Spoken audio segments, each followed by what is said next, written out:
And can you, if you're attached to something or some idea, some person, can you end it to now?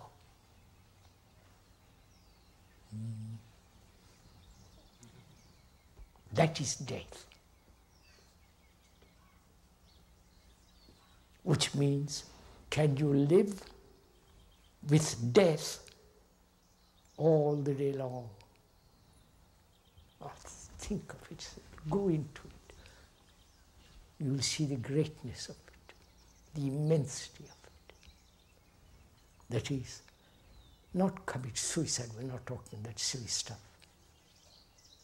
But to live with that, ending all sense of attachment, all sense of fear, which means having a brain that is active but never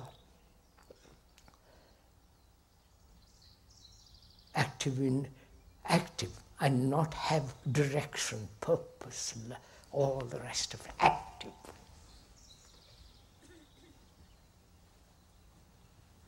That is to live with death every second, never collecting, never gathering, never giving anything a continuity. Sirs, you don't know. If you do it, you will see what it means. That is real freedom. Now let's do some new thinking. What about death? Is death sickness? Or is it a healthy, natural event like being born? Of course it is. So, I mean, a little change in social attitude about this will fortify everybody else. I mean, if I'm alone and all my relatives are going, kind of pretending to me, it's going to be hard for me. I've got to challenge the whole bunch of them and get my dander up and say, listen, damn you, I don't want all this thing around here. You've got to take a different attitude about my death. Well, that's hard. But if everybody helps me, and we do, we're all one body, if they all come around and say, congratulations, you're going to die. Liberation. Liberation now, you see. Because just before you die, I mean, look, I know very well a skillful priest handling a person dying can do this for them. But he has to talk very, very, very straight. And he has to say, listen, these doctors, don't you pay any attention to them. They're trying to amuse you and deceive you. You're going to die. This isn't terrible. But it's just going to be the end of you as a system of memories. And so you've got a great chance right now, before it happens, to let go of everything. Because you know it's going to go, and it is going to help you. It's going to help you let go of everything. So if you have any possessions left, give them away. Give everything away. And if you have anything to say that is you felt that you ought to say before you die, and that you're kind of hanging on to and it's bothering you, say it. In other words, that man dies happy if there is no one to die. In other words, if the ego has disappeared before death caught up with it. We must understand mortality is the fundamental reality of our existence. If you do not come to terms with this one thing, believe me, you don't know any other aspect of life in reality. You know only the drama. Because this is the most fundamental nature of our existence, that we are mortal. When we are born, it is declared that we are going to die, isn't it? How long is the only question.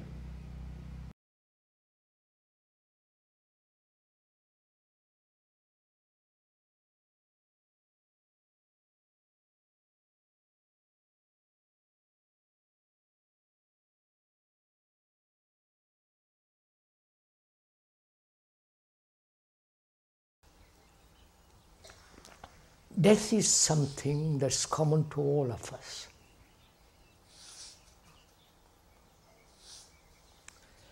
So, in talking over together about this subject, which is of extraordinary significance, death is not a sensation. You understand? It's not something we cried over. something to be remembered, avoided, something that you put on the mantelpiece and worship. It is an immense act. So we're going to talk about together that. Man has always been frightened of death. That's a fact. Why? What does death mean? Not what lies beyond death. We'll go into that presently. What is this? It is something extraordinary to die.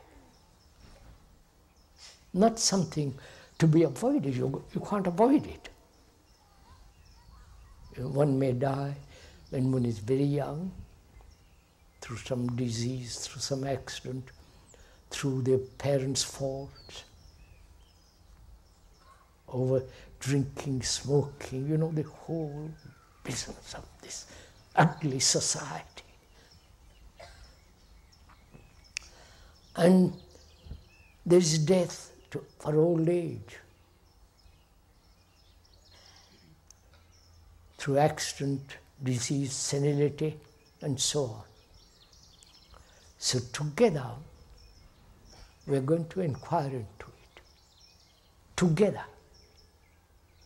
Please bear this in mind all the time. We are going to give your energy to find out the significance, the depth of that extraordinary event. There's two things implied in it. Basic. A continuity and the ending of a continuity. You understand?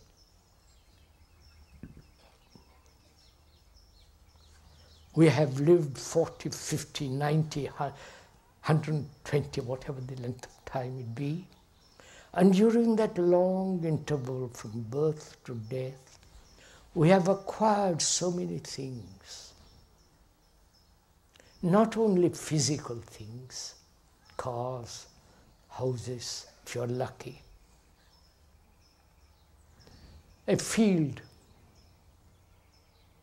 about half an acre.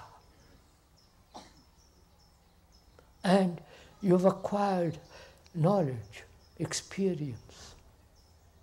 You have collected lots of memories. Right? Lots of experience. You have collected, gathered, both outwardly and psychologically. You don't want to be deprived of what you have collected, what you have remembered, what you have suffered. So we want and we have a long continuity. Racial inheritance, collective limited experiences. We are gathering among squirrels, right? And to what we have gathered, we are attached tremendously. And that is a continuity. It may be a 10-day continuity or 100 years continuity. The continuity of tradition, the continuity of identification with a race, with a group, with a family. You understand? This desire, this urge to continue, not only in myself, but the inherited collection. If I die, there is my son to continue. He inherits what I have collected physically and also psychologically. So there is this long centuries and centuries upon centuries of collecting and continuing, right? Death comes along, which is the organism withers. Either we have used it sanely, rationally, healthily, or misused it through various drugs, that's happening. So, the organism inevitably comes to an end. The ending is death, right? So we must consider, what does it mean to end? You understand? Continuity and the ending. We are together. We are talking over together. This is a conversation between you and the speaker. So there is discontinuity, which you cling to, and there is the ending of that continuity. So we have understood, I hope, what it means to continue.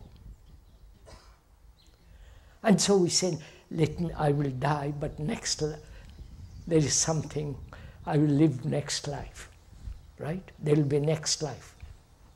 That's the whole Asiatic, Pythagorean, and some Western people, ancient people, said there must be. And the whole of the East more or less believes in rebirth, because they want to continue. They're never asked, some have asked, the ancient people, what is it that continues? Is there a continuity at all? Are you asking all this? No, you're not. I'm asking you. God's sake. Is there continuity at all? And if there is no continuity, what is it all about? Why should I collect any more? So I won't collect it. Then they become hermits, sanya, the Indian sanya, monks, and all that. I won't collect it all. Only I've collected one idea, which is my God, my Savior, my Guru. You follow? One thing I've collected, I just cling to that. So, we know what it means to have a continuity. So we have to inquire into what does it mean to end. End voluntarily, not through age-old disease and some kind of awful pain and anger, all that. What does it mean to end anything? Right? Therefore, one asks, is continuity creation or invention? You following all this? How do you come? I would like to. Can continuity be ever creative? Or where there's continuity as knowledge, there is invention, right? That is, invention is based on knowledge, right? Scientific invention, mechanical inventions, and so on, because there is previous knowledge, which is following the same line of invention, gathering more knowledge, inventing more. That's what's happening technologically in the world. So is creation not just the baby, creation, is it related to ending? You understand? So we're going to find out. Oh, you people. Please, I'm talking, you're not joining in this. Don't get too tired, please.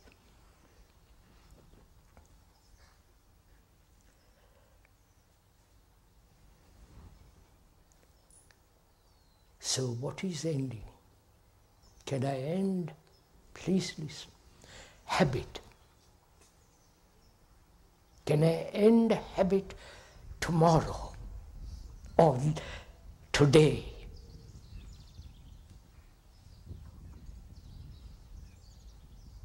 Inquire into it. Voluntarily, not through desire, through direction, because somebody says end it, then you will get a reward and all that child, immature stuff. But find out for ourselves what it means to end something easily, happily, without any effort.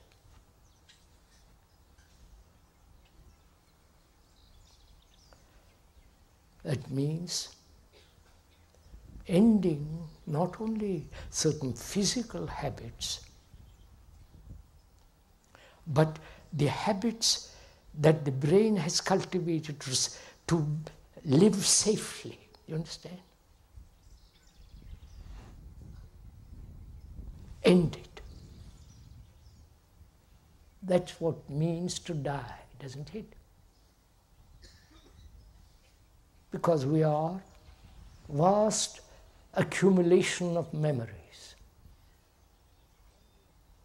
We are a bundle of memories, right? I want to see this. Not I am spiritual and God and all that stuff. That's still memory. The Indians have their own explanation. Separate Atman. I won't go into all that. So, death means the ending. Right? You may not accept it, you may not like it, but that's a fact. You can't take everything with you. You might like to keep it until the last moment. If you have a bank account and have everything comfortable, you might like till the last second. We used to know a man who had collected a lot of money, immensely rich. And he was dying, and he kept a lot of it in his cupboard, literally. I happened to be there. He told his son to open the cupboard, to look at all the diamonds, gold, and bank account notes. And he was looking at it happily, and he was dying.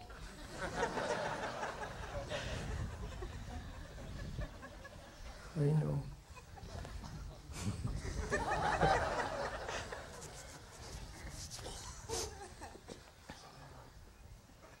And he never realized he was dying, because the money mattered enormously.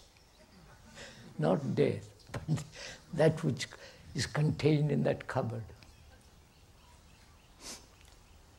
So, is there an ending to one's deep memories, to one's attachment? Let's take that up. Is there an ending to your attachment?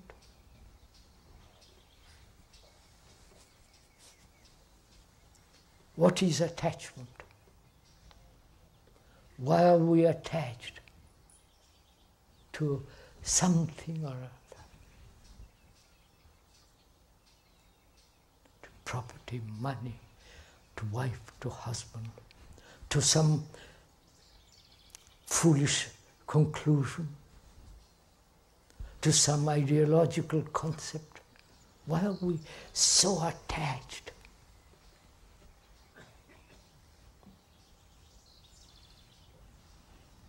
quiet. Let's talk it over together. And the consequences of attachment. If I'm attached to you, if the speaker is attached to you as an audience, think what his state of my brain must be.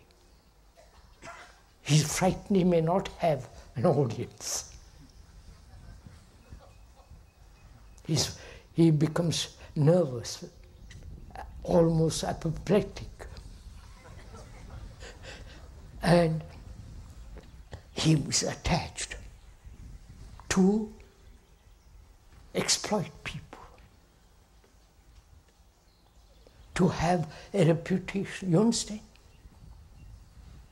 So, the consequences of attachment, if you observe it very closely, whether it be a wife, husband, a boy or a girl, or an idea, or a picture, or to a memory, to an experience, the consequences are that it breeds fear of losing, right? And of that fear, there is jealousy. You follow me? How jealous we are of those in power who are, you follow? All the jealousy. From jealousy there is hatred. Right? Of course, jealousy is hatred. And when you are attached, there is always this suspicion, secrecy. Haven't you noticed all this? I don't have to tell you. It's so common in the world. And can you, if you are attached to something or some idea, some person, can you end it to now?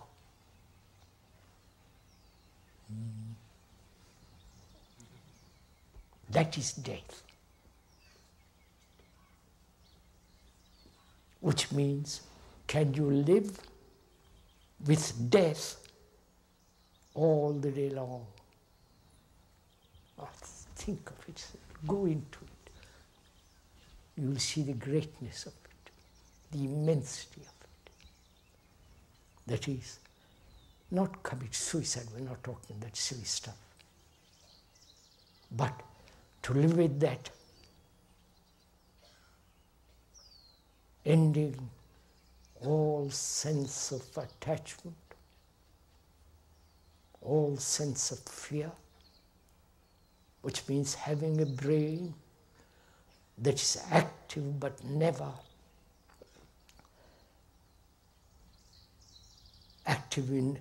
active and not have direction, purpose, all the rest of it, active.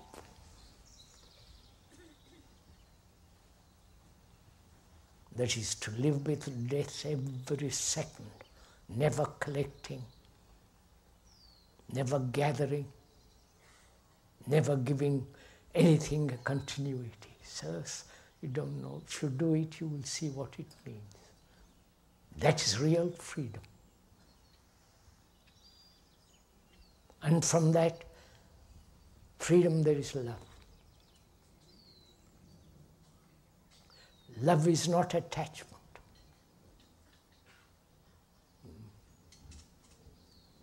Love is not pleasure, desire, fulfillment.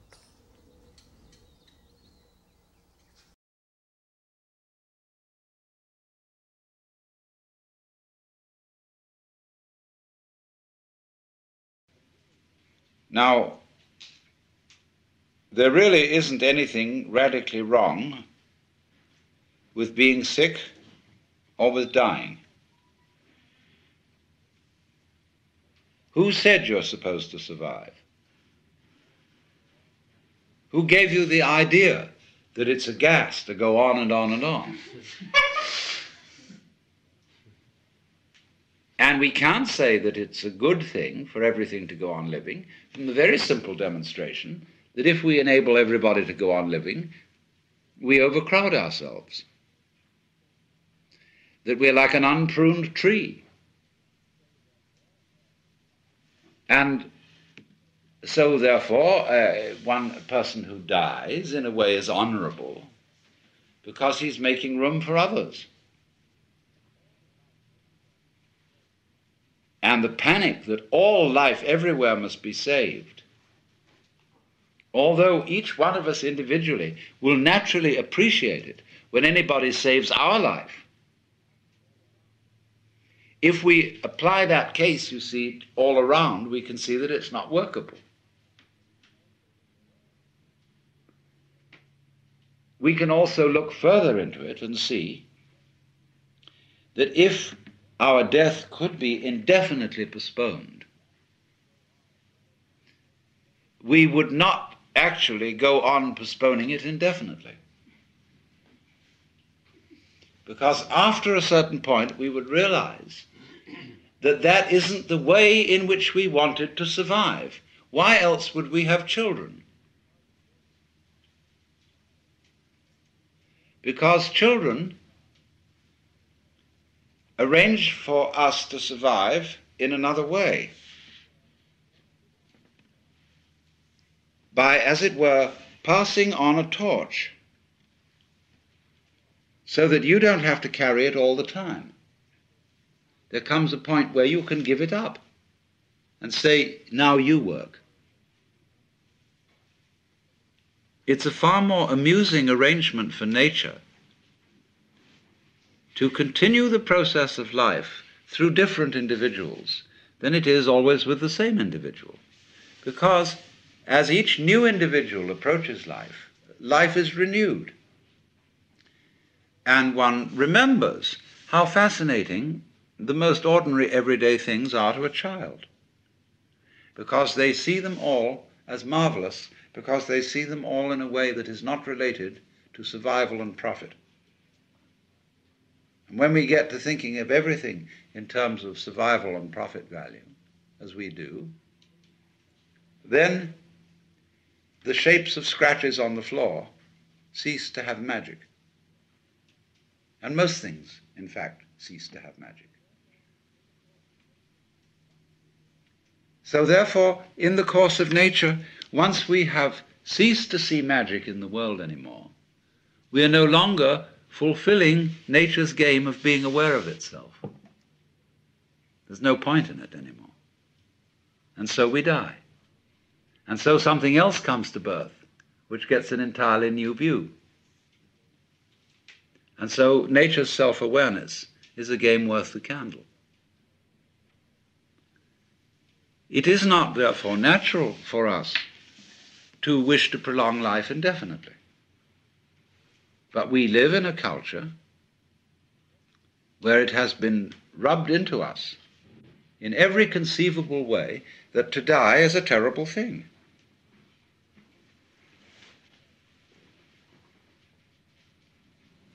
And that is a tremendous disease from which our culture in particular suffers. And we notice it firstly in the way in which death is swept under the carpet. This is one of the major problems in hospital work. When a family conspires with the doctor to keep from grandmother the knowledge that she is dying. Grandmother suspects that she is dying, but probably doesn't really want to know for sure. And her family talk with her in such a way as to say, well, it'll be, you'll probably be getting all right in a few weeks, and won't it be nice to be able to do this, that, and the other, because they have this funny feeling that it's important to build up courage and hope. And so they become liars, and a mutual mistrust develops. Because once you are playing the game on that level, you tend to play the mistrust on other levels. And so the person is left to die alone, suddenly, unprepared, and doped up to the point where death hardly happens. And there is no derivation from it of the peculiar spiritual experience that can come with death.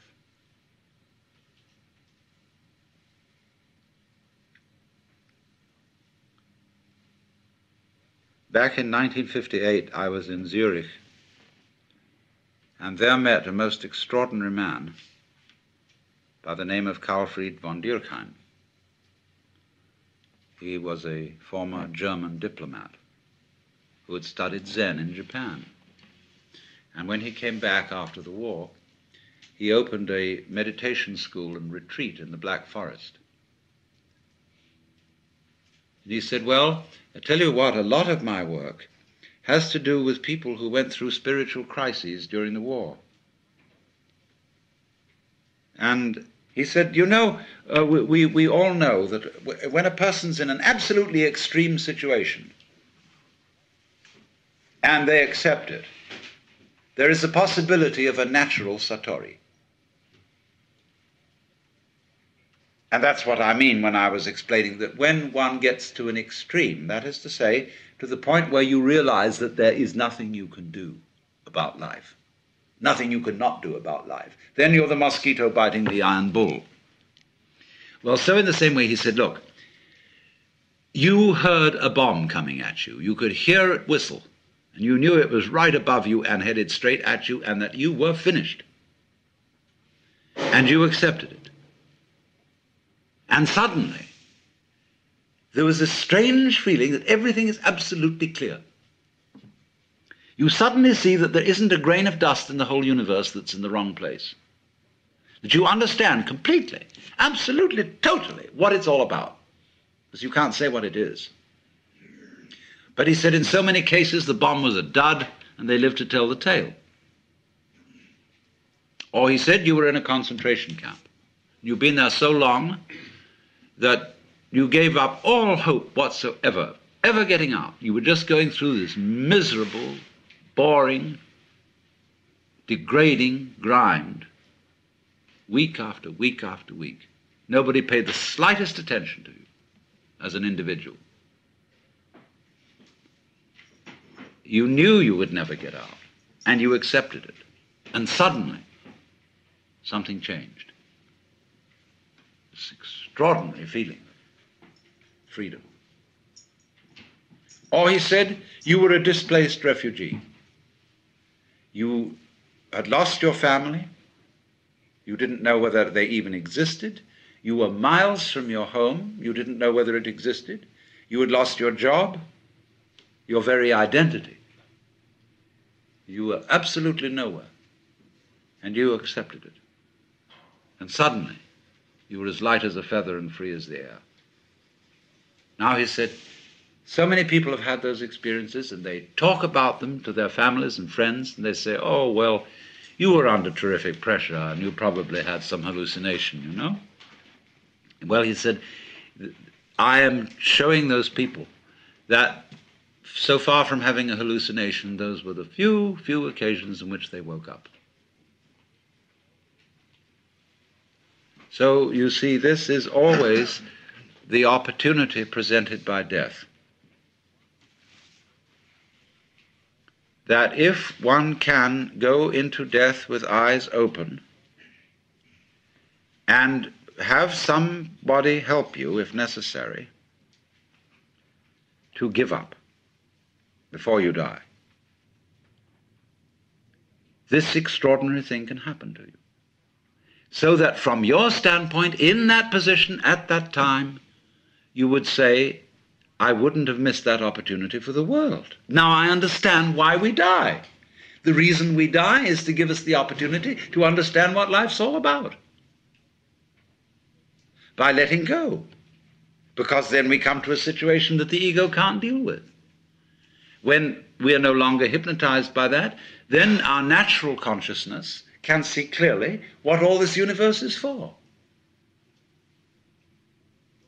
So, therefore, we have missed this golden opportunity by institutionalizing death out of the way, instead of having a socially understood acceptance of death and rejoicing in death. Now, I could imagine that one person would want to rejoice in death in an entirely different way from another. Like, say, a wedding is a rite of passage. There are certainly some forms of celebrating a wedding which I would find a total bore and quite offensive. Other ways would be very good. I would enjoy it. So everybody, in other words, I'm not saying that you've got to get mixed up with a lot of people coming, laughing around you and giving you presents and cards and everything because you're going to die. But I'm only indicating a general thing, that the doctor, the ministers, the psychiatrists, and above all us, really owe it to our friends to work out an entirely new approach to death. Because what has happened, you see, from earliest childhood, the child learned that great uncle was dying and saw the family put on long faces and say, oh, that's too bad. Even Christians who think they're going to go to heaven, you know, they get absolutely morbid, more so than anybody else, about death, because heaven, as they all know, is a very boring place.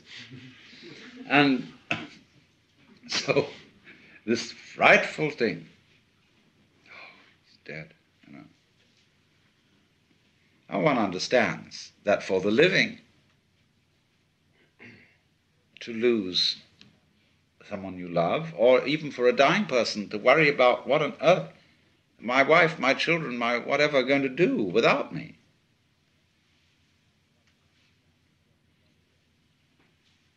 One can understand a certain worry in that. But nobody is indispensable. And there comes a point when you have to say, I'm sorry, but I am completely going to abandon responsibility for anything. Because there is no further way I can do it. This is another way of that surrender.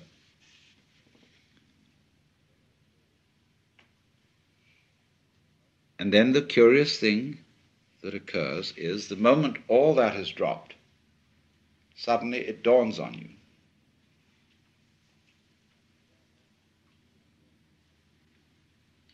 that to be important, existence does not have to go on any longer than a moment. Quantitative continuity is of no value. How long can you hold your breath? Who cares?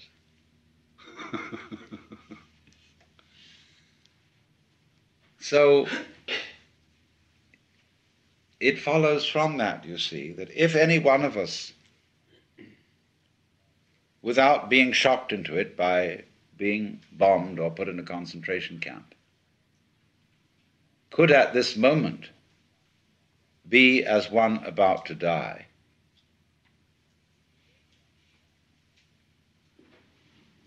genuinely and honestly,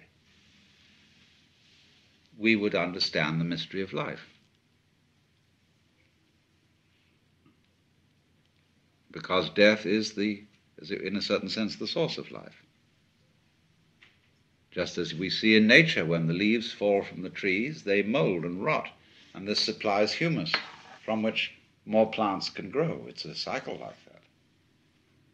But in every way, symbolic and otherwise, human beings try to stop that cycle. Unamuno said, human beings are the only species that hoard their dead. And therefore, with the ghastly art of the mortician, we try to make the body unpalatable to the worms, and so to stop life, as if to be eaten in due course were an indignity to the human being, whereas we eat everything else and we give nothing back. So that is a kind of a social symptom of our profound disorientation with respect to death. We think death is unnatural, and furthermore, in our culture, we think birth is a disease and send a mama to the hospital. for the most unnatural, weird kind of parturition.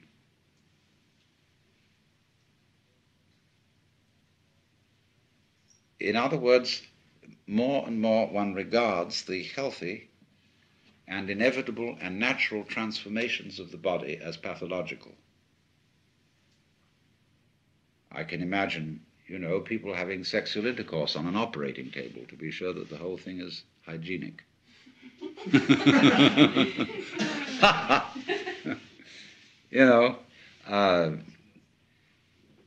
Everything about us like that is become over interfered with by specialists, and less the province of our own preferences.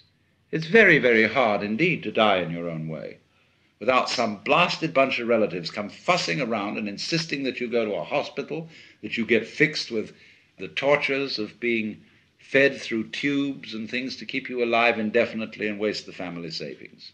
It's even a crime to commit suicide. Now, this is simply nonsense.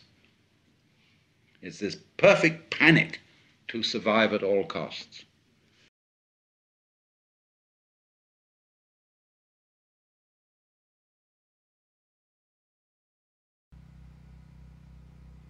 In our lives,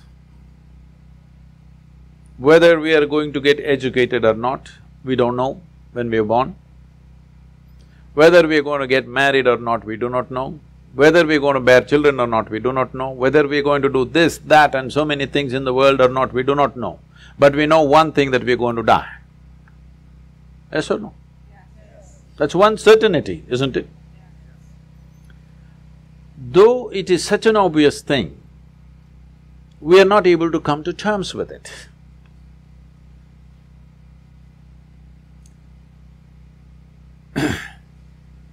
Somebody was asking me, Sadhguru, how do snakes die?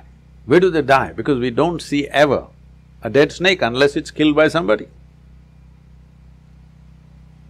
They're asking this question in a tropical country, and I think it's relevant in California also, where there are actually millions of snakes, but they're quiet lives, they don't show themselves too often unless you step into their terrain somewhere, and they don't show themselves, they're just there. So where do they die? This is something very wonderful, particularly cobras. When they want to die, when they know they should die, they will withdraw, find one perch somewhere and go sit there, and they won't eat. For over 18 to 20 days, they will not eat anything and sit in the same place, and they'll die there. At one time, out of misplaced compassion, I brought down these cobras because I knew where they would be sitting. I would pick them up, bring them and try to force feed them, try to put some food into them and do something about it. But do what you want, they won't accept a little bit of food. If you leave them, again they go and sit in the same place and they will die there quietly. I'm saying a crawling creature has that much awareness, knows how long this body should be on and when it should go. Similarly, your life and every other life has this consciousness as to when it should exit this body, either because we broke the body in some way or because simply the necessary intensity in the body doesn't exist anymore to sustain life. So we must understand, when I use certain words, do not understand it in normal sense. When I say a life decides when to leave, it's not like you think about it and you decide, not that kind of decision. In its own way, not with thought. Many decisions about who you are is not decided by your thought, it's simply made, isn't it? Like that, a life decides when to leave. As long as it's here, we will do everything to preserve it and to hold it and keep it with us because we cherish and value that life. But once it leaves, we must respect that because that life has chosen to leave. Now when I say life, I'm not talking about the person, I am not talking about the personality, I am not talking about variety of thoughts and emotions and activities that person was involved in. You as a person never want to leave because you want to be an endless psychological drama. But life wants to leave at a certain time. Whether you like it, you don't like it, life wants to leave because it doesn't want to be trapped in the physical form that you have gathered forever. It doesn't want. It enjoys the physical form only to a certain length of time. After that, even if everything is well, many lives leave. You will see this particularly in India. Yogis will decide when to leave. When they're very healthy and well, they sit down and they leave. Other people think, why he was healthy, why should he leave? So you want to get sick and die? Do you want to suffer in the hospital for 3 years and then only leave? Is that the only way to go? Yeah. Please listen to this carefully because this is a situation. I'm not trying to trample on anything, but I want you to listen to this carefully. Is it true that the final thing that you do in your life is death? Hello? Yes. So the last thing that you do in your life, is it not very important that you do it gracefully? Yes. Huh? Yes. You're all from Los Angeles, you must do it in style, isn't it? At least gracefully. Is it also not important that other lives who are around us, when their time comes, we must facilitate that they must be able to leave gracefully, not make them a victim of medical industry that's going on around us? Hello? Yes, yes. Tell me, what purpose does it serve if you stretch a life which is about to exit now for another 3 months with all kinds of supports? 3 months you stretched it in pain and misery. What does it mean?